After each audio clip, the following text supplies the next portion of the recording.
Tout d'abord, je vous propose de jouer le dialogue précédent en veillant à bien prononcer et à changer de voix selon les personnages.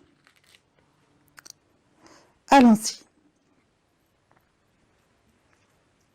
La maman. Ferme ce robinet, Sarah. Sarah? Mais pourquoi je me brosse les dents? La maman? Tu dois économiser l'eau. Remplis ce verre et rince-toi les dents. Sarah? Tu as raison, maman. C'est mieux de cette façon. Mohamed? Et moi, maman, je prends un bain ou une douche? La maman? Je te recommande de prendre une douche rapide car l'eau est précieuse. Mohamed? D'accord, maman. Mon enseignante a dit la même chose.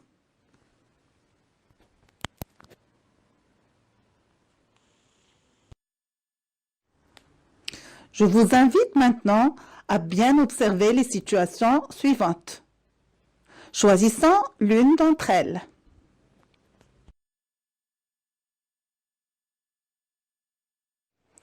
Regardez bien, je vais vous poser quelques questions.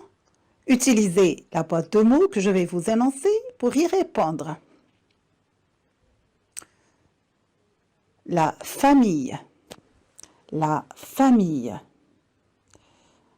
Un pique-nique. Un pique-nique. Rivière. Rivière. Jeter. Jeter.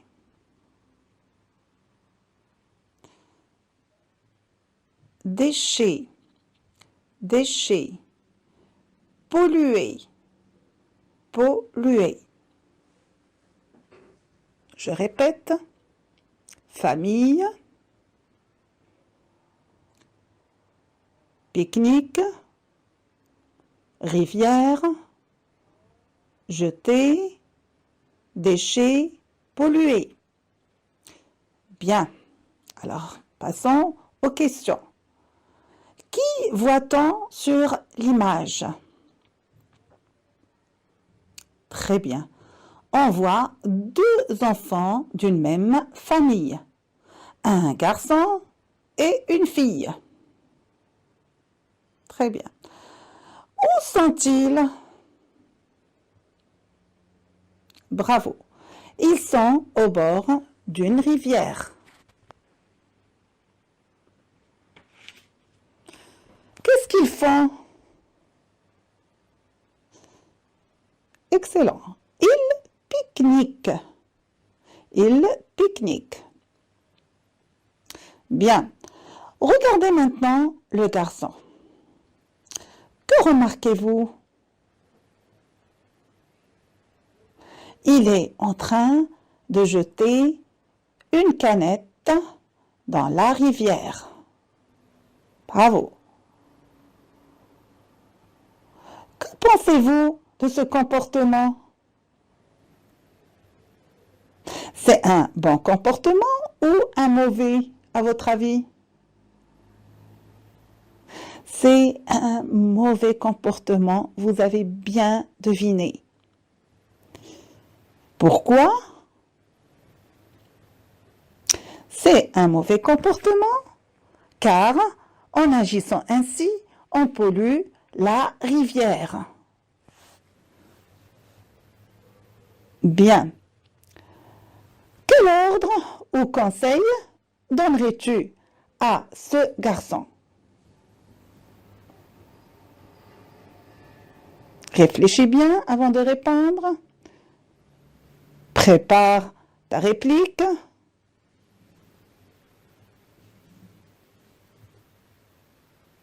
Bravo. Tu ne dois pas jeter les déchets dans la rivière. Je te conseille de les jeter dans la poubelle pour ne pas polluer l'eau. Répétons. Tu ne dois pas jeter les déchets dans la rivière. Je te conseille de les jeter dans la poubelle pour ne pas polluer l'eau.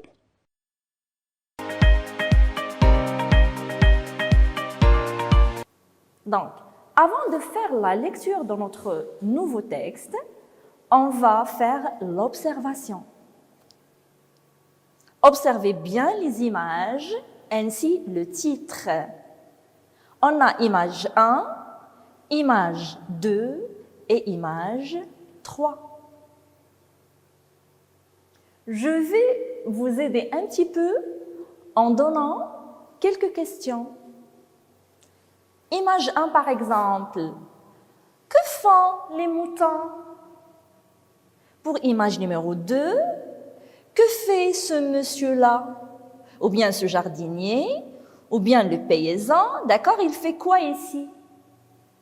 Et l'enfant, dans l'image numéro 3, il fait quoi cet enfant?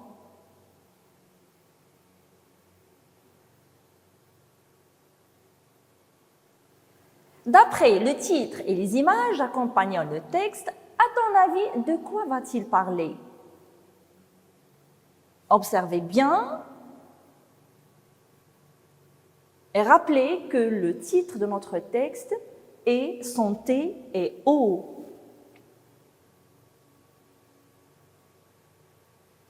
Donc, à votre avis, le texte, selon l'image 1, va parler des animaux. Selon l'image 2, il va parler de la campagne. Et selon l'image 3, il va parler de l'eau. Chers enfants, gardez vos hypothèses, on va les vérifier et les valider après la lecture de notre texte. Avant d'entamer la lecture, on va faire la révision de quelques sons qu'on a déjà étudiés. Commençons par le premier son, le son O.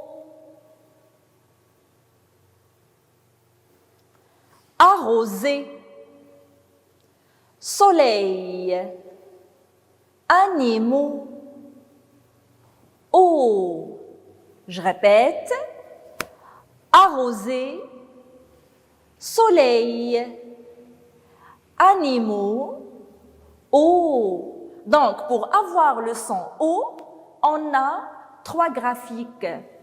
La lettre O, AU, ça prononce O aussi, et EAU, ça prononce O toujours. Donc, pour avoir le son O, on a 3 graphiques, les enfants. Passons à notre son, le son AN. Aliment, plante, orange. Je répète, aliment, plante, orange. Donc, pour avoir le son AN, soit on a le AN ou bien le EN. Donc, le AN et le EN nous donnent le son AN. Répétez. Oui, c'est AN. Très bien. Passons maintenant à un autre son. C'est le son S. Sapin, tasse, pousse. Je répète, sapin, tasse, pousse.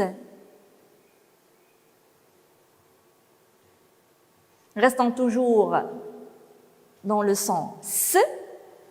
Garçon, cirque, récréation. Je répète, garçon, cirque, récréation. Donc, pour avoir le son S, soit on utilise la lettre S tout simple, d'accord? Soit les 2 S, quand on trouve les 2 S, ça prononce S. Soit la lettre C, d'accord? Soit le CCD ou bien le TION, comme récréation. Donc, quand on voit TION, on la prononce S, comme dans le mot attention. Donc, dans le mot attention, on a le TION à la fin. Donc, pour le graphique, ou bien pour le son S, on a la lettre S, d'accord? Les deux S, le CCD et le TION. Donc, pour avoir le son S, on a 5 graphiques. J'espère que vous avez passé avec moi un bon moment d'apprentissage et je vous vois à la prochaine. Au revoir.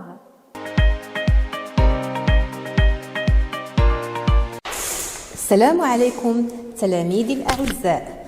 درسنا اليوم خاص بالرياضيات بعنوان المثلثات.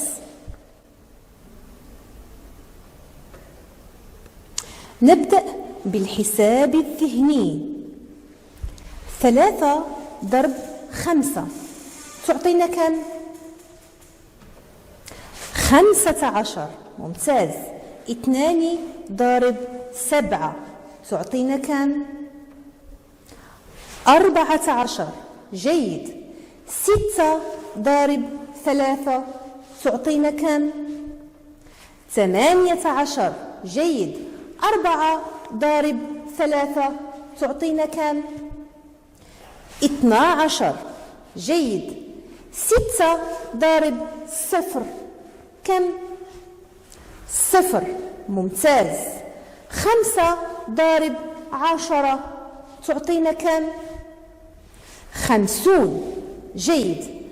ننتقل الآن إلى الدرس الجديد المثلثات. المثلثات كثيرة ومختلفة. سوف نبدأ بأول نوع. هي مختلفة كما تلاحظون في الصورة، مختلفة وكثيرة. أولا مثلث مختلف الأضلاع، أضلاعه غير متقايسة. لاحظوا معي 3 4 5 أضلاع مختلفة.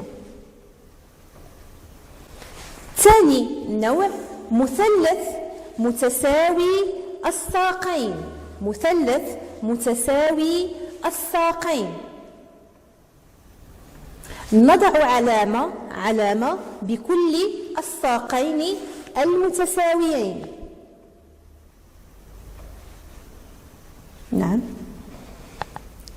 ثالث نوع مثلث متساوي الأضلاع، أضلاع 3 متقايسة. نضع علامة متشابهة بكل الأضلاع 3. رابع نوع مثلث قائم الزاوية، قائم الزاوية. مثلث له زاوية قائمة ونضع له العلامة قائم الزاوية. مثلث آخر مثلث متساوي الساقين وقائم الزاوية. لاحظوا الساقان متساويان. مثلث نلاحظ الجدول، مثلث مختلف الأضلاع لونه وردي. مثلث مختلف الأضلاع وقائم الزاوية لونه أزرق. مثلث متساوي الساقين، متساوي الساقين لونه أصفر. ومثلث قائم الزاوية ومتساوي الساقين لونه أزرق فاتح. وأخيرا مثلث متساوي الأضلاع، متساوي الأضلاع لونه بنفسجي.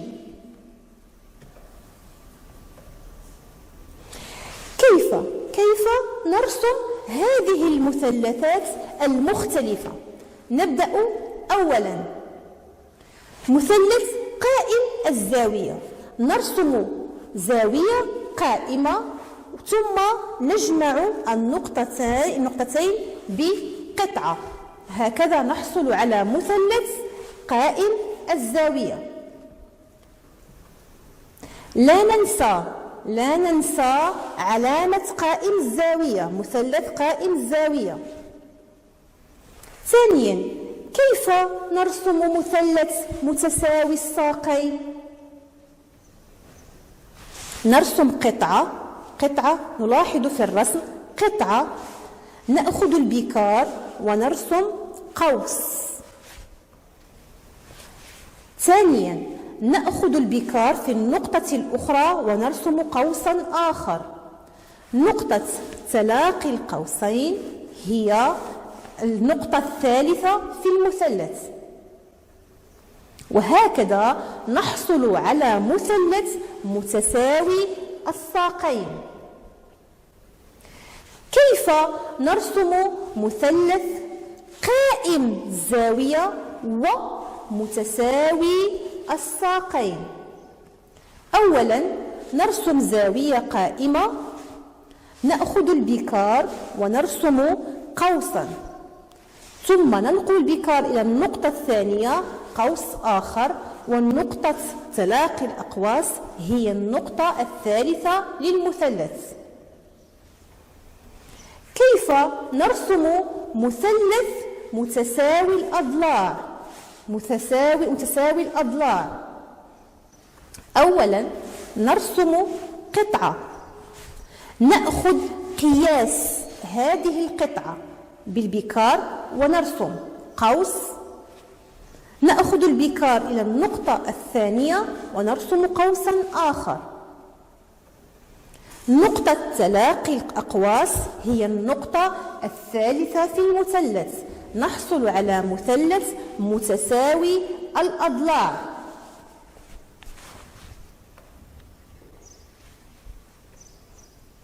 تمرين في منازلكم: خذوا ورقة بيضاء وارسموا مثلثات مختلفة كما شاهدنا. مفهوم؟ تمرين ثاني: لدينا جدول سوف نملئه بنعم أو لا، صحيح أو خطأ. نلاحظ المثلثات هي مختلفة من 1 إلى 8. رقم 1 كمثال: زاوية قائمة، لا يحتوي على زاوية قائمة. ضلعان فقط متقايسان، 2 فقط، لا، خطأ. الأضلاع 3 متقايسة، صحيح. اسمه مثلث متساوي الأضلاع. ثانيا نرى المثلث. رقم 2: زاوية قائمة، نعم أم لا؟ نرى الجواب: لا، زاوية قائمة، خطأ. له ضلعان لهما نفس الطول، 2 فقط، لا، خطأ. له الأضلاع 3 متقايسة، 3، نعم. اسمه مثلث متساوي الأضلاع. ثالثا نرى المثلث رقم 3: زاوية قائمة، نعم أم لا؟ لا، ليس لديه زاوية قائمة. له ضلعان متقايسان، 2 فقط، نعم. له أضلاع 3 متقايسة، 3، لا، خطأ. ما اسمه؟ مثلث متساوي الساقين. مثلث متساوي الساقين. رقم 4: لاحظوا المثلث رقم 4: زاوية قائمة، لا. ضلعان لهما نفس الطول، 2 فقط لهما نفس الطول، نعم. لا خطأ. الأضلاع 3 متقايسة. نعم. ما اسمه؟ مثلث متساوي الأضلاع. نعم. مثلث آخر، زاوية قائمة رقم 5 زاوية قائمة. نعم أم لا؟ لا. جيد. له ضلعان 2 فقط متقايسان. نعم. له 3 أضلاع متقايسة. 3 متقايسة. لا خطأ. ما اسمه؟ مثلث متساوي الساقين. مثلث متساوي الساقين. ننتقل إلى مثلث آخر، زاوية قائمة. نعم. ضلعان لهما نفس القياس. نعم أم لا؟ لاحظوا جيدا. لا خطأ. له 3 أضلاع متقايسة. 3. لا. ما اسمه؟ مثلث قائم الزاوية. مثلث قائم الزاوية. جيد. مثلث آخر رقم 7 زاوية قائمة. نعم أم لا؟ لا. زاوية قائمة غير موجودة. نعم. ضلعان فقط متقايسان فقط. نعم. 3 أضلاع متقايسة. 3 أضلاع متقايسة. لا خطأ. ما اسمه؟ مثلث متساوي الساقين. متساوي الساقين. المثلث الأخير زاوية قائمة. نعم أم لا؟ لا خطأ. ضلعين فقط لهما نفس الطول. 2 فقط لهم نفس الطول. لا خطأ. الأضلاع 3 متقايسة. لا. اسمه مثلث فقط.